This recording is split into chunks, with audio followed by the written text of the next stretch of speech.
장정일, 화두 혹은 코드, 우리 시대의 인물 읽기를 펴내며 무엇을 어떻게 변화시키는가의 중심에는 언제나 사람이 있다.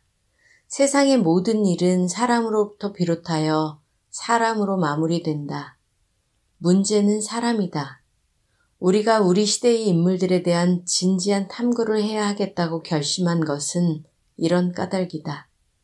우리 시대를 대표할 만한 인물 읽기를 통해 우리 시대를 읽어보고자 하는 것이다. 우리는 우리와 동시대를 살아가면서 함께 문제의식을 공유할 수 있는 인물들을 조명하려고 한다. 이 인물들은 문학, 정치, 영화, 미술 등 우리 사회의 다양한 방면에서 우리 시대의 문제에 대해 진지하게 고민하고 있는 대표적인 인물들 중에서 선택하고자 한다. 우리가 조명하려고 하는 인물들은 우리 시대의 중심 또는 정점에 서 있는 인물들이 아니다.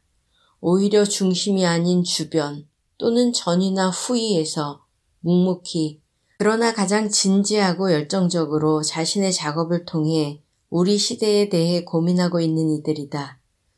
우리는 우리와 함께 시대를 껴안고 살아가려는 그들의 작업에 대해 생산적 비판과 함께 지극한 애정이 담긴 따뜻한 시선을 보내려고 한다. 우리가 중시하는 것은 의미의 완성이 아니라 그 과정이며 과정의 진실을 향한 성실한 반응이고 마침내 그 과정을 통과하여 더 나은 세계로 나아가려는 희망 어린 몸짓이기 때문이다.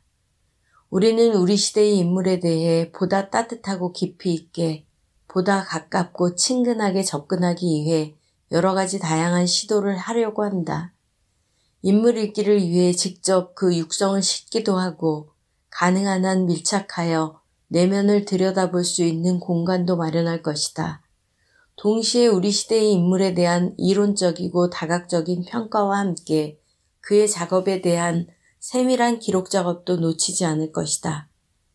우리 시대의 인물 읽기가 더욱 깊어지고 넓어져서 다양한 방면에 다양한 인물군으로 모이고 묶여서 마침내는 우리 시대의 역사 읽기가 되기를 우리는 기대한다.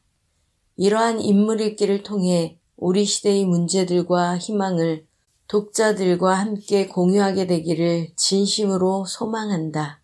우리 시대의 인물 읽기 기획위원회. 왜 장정일인가? 우리 시대의 인물 읽기 시리즈를 기획하면서 우리는 그 첫 대상으로 작가 장정일을 선택하였다. 엄숙주의 우리 문학계의 시집 햄버거에 대한 명상을 들고 장정일이 나타난 1987년이었다. 당시 장정일을 주목한 사람들은 단순히 그의 재기발랄함에 호응한 것만이 아니었다.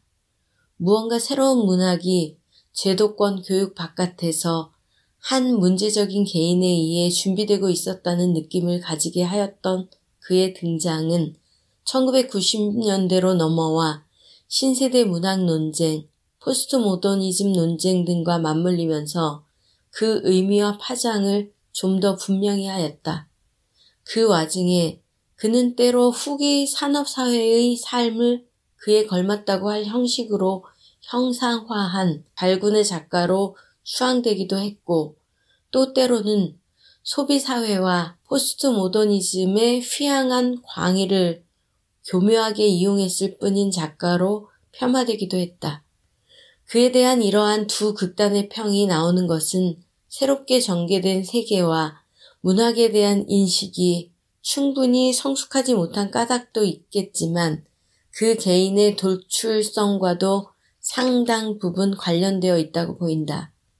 우리 문학사에서 그렇게나 낯설었으면서도 또 그렇게나 빨리 새로운 세대에게 전파된 것이 장정일이었고 장정일의 문학이었다. 장정일 이후의 문학은 독자적으로 이미 상당히 세를 굳힌 듯하다. 그리고 어느새 그가 문학 논의의 중심에서 슬그머니 밀려난 듯한 이즘에 우리가 그에 대한 책 한 권에 이르는 조명을 새삼 시도하는 것은 그가 일으킨 파장이 아직도 한때의 소동이 아니라 제대로 탐구되어야 할 사건이라고 여기는 까닭이다. 장정일은 20대 초반 시에서 출발하여 그 후 희곡, 소설, 시나리오 등으로 장르를 옮겨가는 한편 또 한꺼번에 여러 장르에서 활동을 하고 있기도 한 전방위적 작가이다. 그런 만큼 그에 대한 본격적인 논의는 문학의 특정한 장르에 한정하여 진행될 수는 없다.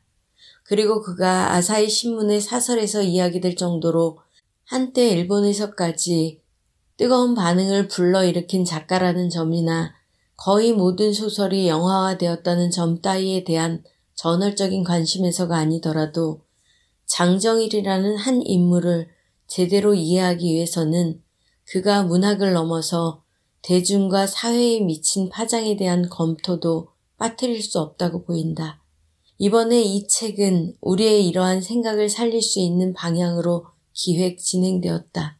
물론 여러 필자에게 원고를 부탁하고 모으는 과정에 원래의 의도를 충분히 살려낼 수 없는 돌발적인 상황들이 발생하기도 했지만 기본적인 틀을 흔들 정도는 아니었다. 그리고 우리는 조금도 변하지 않을 것 같았던 장정일에게서 변화된 모습의 일단을 발견하고 여러 사람과 함께 확인할 수 있는 기회를 가질 수 있게 된 점을 기쁘게 생각한다.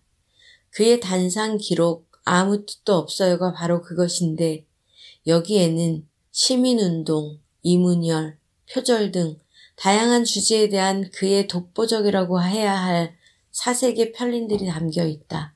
한편 이 책은 장정일의 신작으로 하재봉에 의해 영화화가 추진 중인 시나리오 보트하우스를 전제하였고 그의 대표작으로 10여 편의 시와 한 편의 단편 소설을 수록하였다. 또 이 책에 수록된 작가 초상은 인터뷰 정도가 아닌 밀착 취재를 통해 숨겨져 있던 장정일의 진솔한 모습을 이끌어내고자 한 것이며 문학평론가 신철아의 작가론과 문학 담당 기자에서 평생의 친구로 바뀐 남재일의 글은 각각 작품을 통한 장정일 읽기와 그의 내면 들여다보기를 시도한 것이다. 그리고 거짓말 사건에서 장정일의 변호사였던 강금실의 변론기는 문학과 법의 관계를 짚어볼 수 있는 글로서 또 평론가인 전찬일의 글은 장정일의 소설과 그것을 원작으로 한 영화들을 비교 분석한 것들로서 나름의 의미를 가지고 있다. 우리는 이 책이 우리와 동시대를 살아가는 때로 매혹적으로 때론 악마적으로 비치는 장정일이 소위 거짓말 사건으로 이벤트화된 뒤의 충격과 침체에서 벗어나 의욕적인 활동을 다시 시작하는데 한 기폭제 역할을 하기를 바란다. 그리고 우리는 이 책을 통하여 장정일의 독자들이 그의 문학에 폭넓고도 깊이 있게 다가갈 수 있는 기회가 되기를 바라는 마음 또한 작지 않음도 밝혀둔다. 구광본 소설가